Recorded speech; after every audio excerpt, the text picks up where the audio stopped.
ठरलं तर मग या मालिकेच्या 8 ऑक्टोबरच्या भागामध्ये आश्रमाच्या केसचा पुन्हा एकदा असा वेगळाच उलगडा सायलीच्या समोर झालेला आहे। सायलीला अचानकपणे एक कागद जो आलेला आहे त्या कागदामुळे आश्रमातील खूप भयानक सत्य सायलीच्या समोर आलंय आणि ते सत्य आता या सगळ्यामध्ये आश्रम केसला पलटवणारं ठरणार आहे। अर्जुन आता सगळ्यांच्या समोर त्या कागदामधील सत्य ज्या वेळेला वाचणार तेव्हा सगळ्यांना जबरदस्त धक्का बसणार आहे। आता हे सत्य काय आहे, अर्जुन काय सांगणार आणि सायलीला चक्कर कशामुळे आली हे या व्हिडिओमध्ये नक्कीच पाहूया।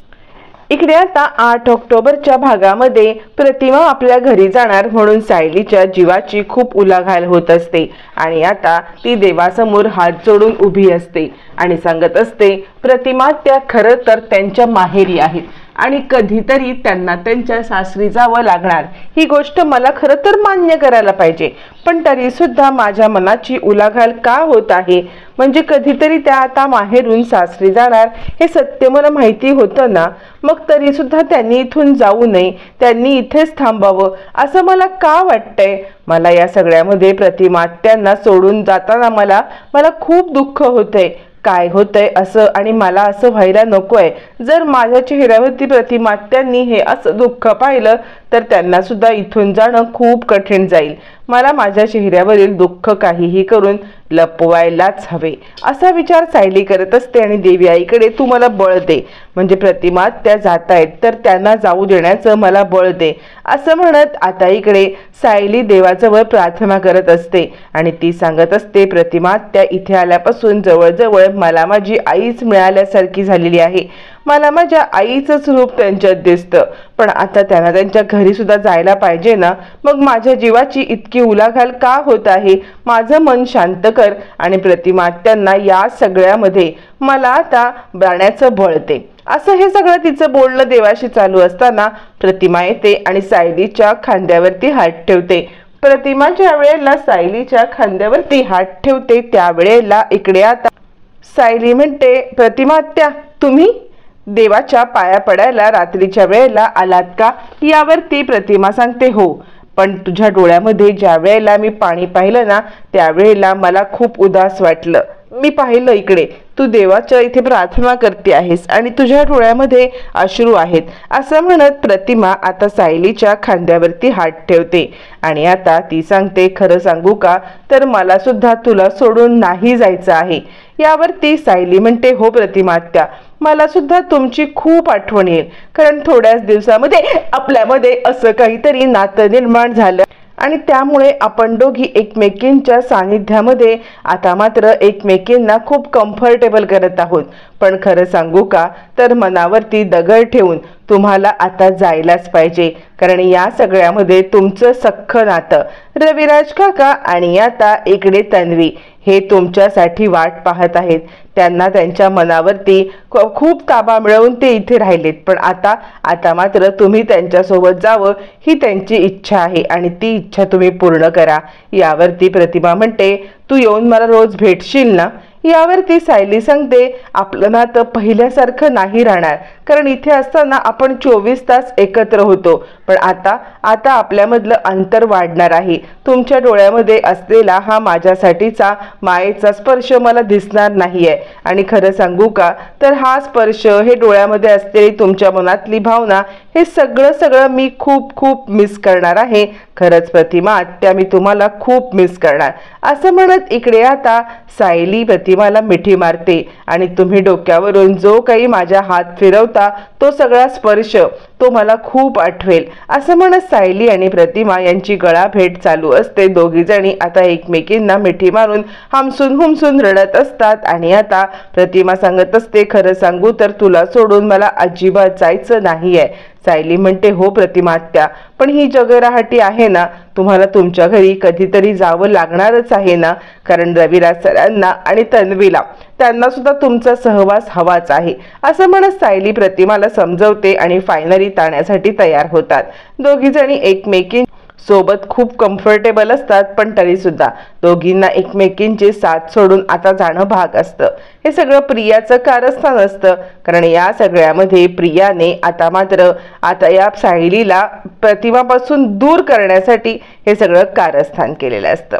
तोपर्यंत इकडे आता प्रिया सांगत असते, बाबा अहो सुमन काकी किती एक्सायटेड असेल ना, म्हणजे तिला तर आता या सगळ्यामध्ये काय करू आणि काय नको असं वाटत असेल.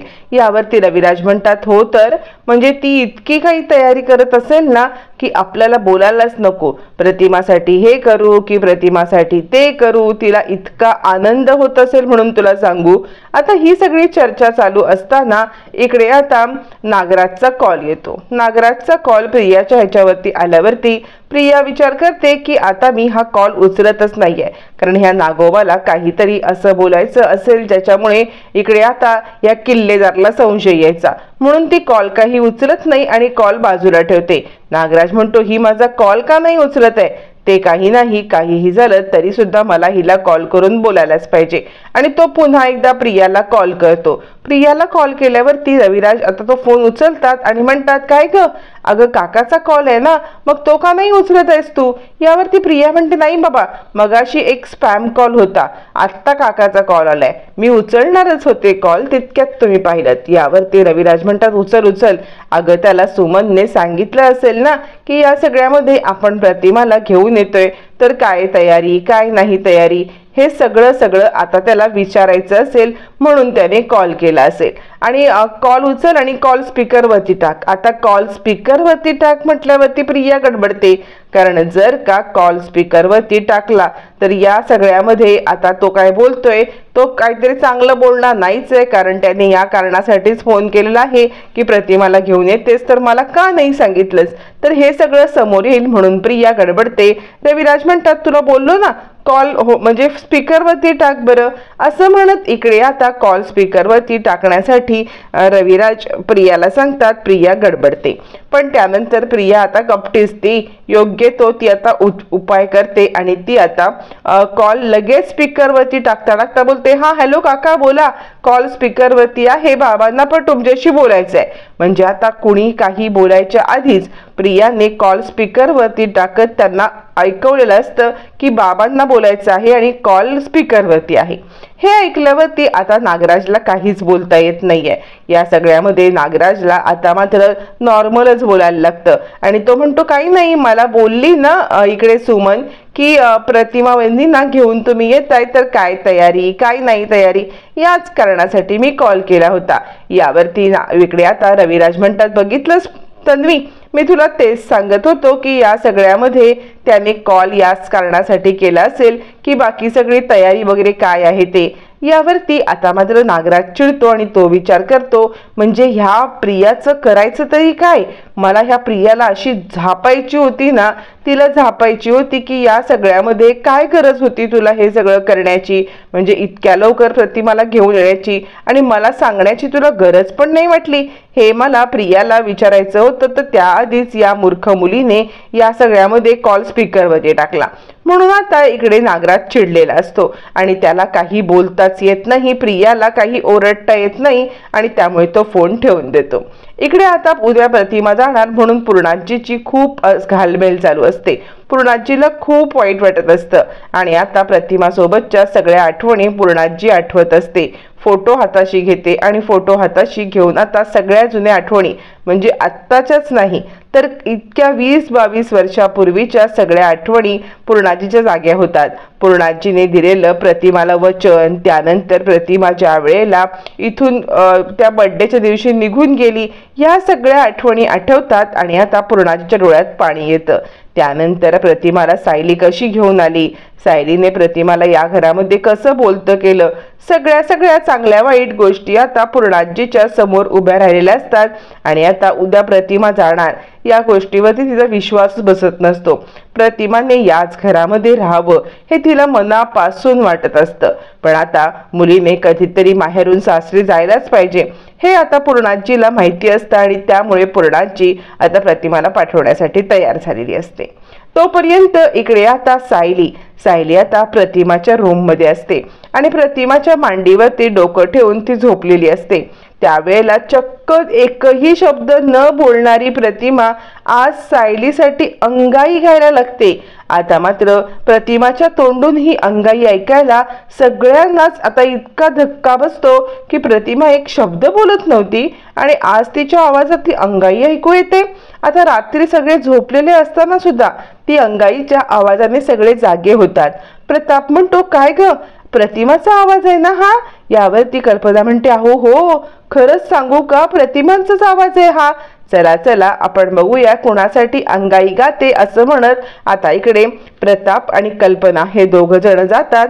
त्याचप्रमाणे रविराज सुद्धा हा आवाज ऐकतात आणि रविराज म्हणतात, अगं हा तर आईचा आवाज आहे का? यावरती आता प्रियाचं डोकंच फिरतं, म्हणजे ही बाई नवीन काय नाटकं आता सुरू करायला लागली। त्यावरती रविराज म्हणतात, बहुतेक ती सायलीसाठी अंगाई गाते का? अगं एकही शब्द न बोलणारी प्रतिमा आज चक्क अंगाई गायला लागले, मला इतकं आश्चर्य वाटतंय ना। असं म्हणत चल चल आपण बघूया। आणि आता रविराज सुद्धा इकडे बघायला येतात। तीच अवस्था पूर्णाईची असते। प्रतिमाच्या तोंडून चक्क अंगाई ऐकल्यावरती पूर्णाईला जरा धक्काच बसतो। धावत पळत प्रतिमाच्या इकडे आता सगळेजण जातात, तर प्रतिमा अंगाई गाते हे बघून स्वतः सायलीला पण आश्चर्य वाटतं आणि सायली म्हणते, प्रतिमा आत्या, अहो तुम्ही बोलताय, तुम्ही की करताय, अंगाई गाताय? यावरती प्रतिमा मानेने आता होकार देते आणि तुझ्यासाठी मी आता ही अंगाई गात आहे असं म्हणते। मग मात्र सायलीला इतका आनंद होतो आणि प्रतिमाच्या तोंडून अंगाई गात गात तिच्या मांडीवरती डोकं ठेवून झोपणं यासारखं स्वर्ग सुख ते कोणतं? सायलीला स्वतःच्याच आईसोबत असा टाइम स्पेंड करायला मिळत असतो, त्यामुळे सायली खूप खूप खुश असते। प्रतिमा तिला परत आपल्या मांडीवरती डोकं ठेवायला सांगते आणि कसलाही विचार करू नकोस, मस्तपैकी डोकं मांडीवर ठेव आणि छानपैकी झोपी जा असं तिला म्हणते। मग मात्र सायली आता बिनधास्तपणे प्रतिमाच्या मांडीवरती डोकं ठेवते आणि बिनधास्तपणे झोपी जाण्याचा प्रयत्न करते। मग प्रतिमा छानपैकी तिला आता अंगाई गायला लागते। प्रतिमा अंगाई गाते, इकडे आता सायली डोकं ठेवते आणि छान दोघी मायलेकींचं ट्युनिंग जुळलेलं असतं आणि प्रतिमा तिच्या डोक्यावरून मायेने हात फिरवत असताना, आज माझ्या पाडसाला झोप का ग येत नाही, ही अंगाई गात असते। आणि प्रतिमा आणि सायली ह्या दोघी जणी आई आणि मुलीचे क्षण खूप सुंदरपणे एन्जॉय करत असतात आणि हे सगळं पाहण्यासाठी घरातली लोक खूप आतुर असतात। प्रतिमा स्वतःच्या आता तोंडाने अंगाई गाते आणि ती पण तिच्या सख्या मुलीसाठी नाही तर आता सायलीसाठी। या गोष्टीचं सगळ्यांनाच आश्चर्य वाटतं। इकडे सगळ्यांना जिथे आश्चर्य वाटत असतं तिथे प्रियाला मात्र राग येत असतं। एक एक करत सगळेजण प्रतिमा कशी अंगाई गाते आणि सायलीला डोक्यावर मायाने कसा हात फिरवते हे सगळं पाहण्यासाठी जमलेले असतात आणि प्रत्येकाला खूप आनंद होत असतो। फायनली प्रतिमा बोलायला लागलेली असते। एकही शब्द अडखळ करत ती बोलण्यासाठी जे टाळाटाळ करायची ती टाळाटाळ विसरून चक्क अगदी गाणं तालासुरात म्हणणं इथपर्यंत मजल मारले आणि ती पण सायलीसाठी।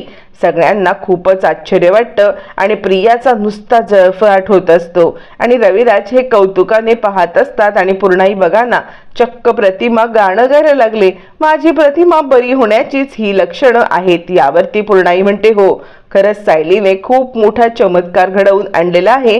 सायलीचं जितकं कौतुक करावं तितकं थोडं आहे।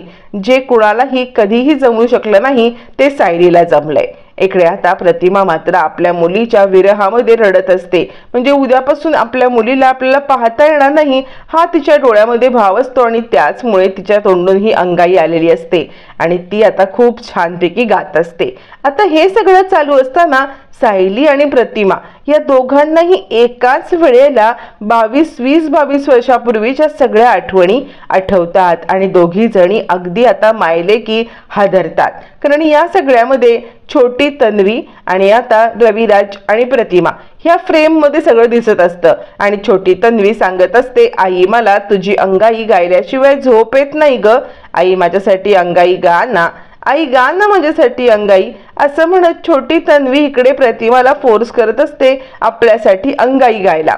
आणि त्यानंतर प्रतिमा सांगते, हो ग बाळा, माझ्या हातातलं इतकं काम उरकलं की तुला अंगाई घालून मी झोपवणारच आहे. हे सगळं असं दोघींच्याही डोळ्यासमोर येतं आणि अचानकपणे दोघी जणी स्तब्ध होतात. काय आपल्याला हे आठवतंय? आणि एकाच वेळी दोघींना या सगळ्याचा आता मात्र आवाज येत असतो, घालमेल जीवाची होत असते. प्रतिमा पण विचार करते की काय आहे हे सगळं, मला हे सगळं काय आठवतंय? आणि सायली विचार करते, काय आहे, कोण आहे ही छोटी मुलगी? दरवेळेला माझ्या डोक्यामध्ये ही छोटी मुलगी काय येते असा विचार करत सायली सुद्धा अस्वस्थ असते. आणि मग प्रतिमा अंगाई गाण्याची थांबते. सगळ्यांना थोडंसं आश्चर्यच वाटतं की नक्की प्रतिमा का बरं थांबली. आता प्रतिमा थांबले म्हटल्यावरती इकडे आता प्रियाचं डोकं फिरलेलं असतं. ती आता पटकन जाऊन प्रतिमाच्या बोलणार काही तर रविराज तिला थांबवतात. आणि हे बघ तन्वी, तुझ्या जीवाची घालमेल मला कळते. म्हणजे तुझी आई तुझ्या डोक्यावरून मायेने हात न फिरवता, तुझ्यासाठी अंगाई न गाता, ती जर का सायलीसाठी अंगाई गात आहे तर तुला वाईट वाटणं साहजिक आहे. पण तू हा सुद्धा विचार कर ना की आपली आई एक शब्द बोलत नव्हती. एक शब्द न बोलणारी आपली आई या सायलीमुळे का होईना पण चक्क अंगाई गायला लागलेली आहे. आणि याच कारणासाठी मला असं वाटते की तू न शांत बसावं. शांत बसून या सगळ्यामध्ये तू न विचार कर आणि आपल्या आईसाठी कोणतंही भांडण उकरून काढू नको. असं म्हणत रविराज प्रियाला या सगळ्यामध्ये सायली आणि प्रतिमाला एकत्र राहू दे, तू त्यांच्यामध्ये डिस्टर्ब करायला जाऊ नको असं ठामपणे सांगतात. आणि आता प्रियाचं काहीच चालत नाही. प्रिया तिकडेच उभी राहते. तोपर्यंत इकडे आता प्रतिमा प्रिया इकडे तन्वीला सांगत असते, म्हणजे सायलीला सांगत असते, खरं सांगू का तर मला इथून नाही जायचंय, मला तुझ्या सोबत राहायचं आहे. यावरती सगळेच जण भाऊक होतात. त्यावेळेला सायली म्हणते, प्रतिमा त्या मला सुद्धा तुमच्या सोबतच राहायचंय हो, पण कसं आहे ना, शेवटी माहेर ते माहेर असतं आणि तुम्हाला तुमच्या सासरी जायलाच पाहिजे. कारण या सगळ्यामध्ये रविराज सर आणि तन्वी हे तुमची आतुरतेने वाट पाहतायत. तुमचं घर तुमची वाट पाहते आहे. तुम्हाला तुमच्या घरी काहीही करून जायलाच पाहिजे आणि तुम्ही हे करू नका, मी तुम्हाला भेटायला नक्की येईन. प्रतिमा म्हणते, येशील ना तुम्हाला भेटायला? सायली म्हणते, तुम्ही कसलीही चिंता करू नका, तुम्ही ज्या वेळेला म्हणाल त्यावेळेला मी तुम्हाला भेटायला येईन. पण तुम्ही तुमच्या घरी जाल ना, तुमच्या घरच्यांच्यासाठी तुम्ही घरी जाल ना? असं म्हणत सायली प्रतिमाकडून जवळजवळ वचन घेते घरी जाण्यासाठी, तिला मनवण्यासाठी. प्रतिमा या सगळ्यामध्ये बोलायला तयार नसते किंवा सायलीला कोणत्याही प्रकारचं वचन द्यायला सुद्धा तयार नसते. पण फायनली आता मात्र सायलीने तिच्याकडून ते वचन घेतलेलं असतं की तुम्ही नक्कीच घरी जाल. असं म्हटल्यावरती आता मात्र इकडे प्रतिमा सांगते, ठीक आहे, मी माझ्या घरी जायला तयार आहे. आता प्रतिमाने सायलीचं हे वचन ऐकल्यामुळे घरच्यांच्या जीवात जीव येतो आणि फायनली सायलीने प्रतिमाकडून वचन घेऊन या सगळ्यामध्ये खूप मोठं काम केलेलं असतं. आता मात्र प्रतिमा तिच्या घरी जायला तयार होते. रविराज आणि पूर्णाजी सगळ्यांना आनंद होतो, कारण जर प्रतिमाने घरी जायला नकार दिला असता तर मात्र या सगळ्यामध्ये आता काहीही करता पण आलं नसतं आणि काही सांगता पण आलं नसतं. पण प्रतिमाने खूप मोठा निर्णय घेतलाय आणि आता घरी जाण्यासाठी होकार दिलाय.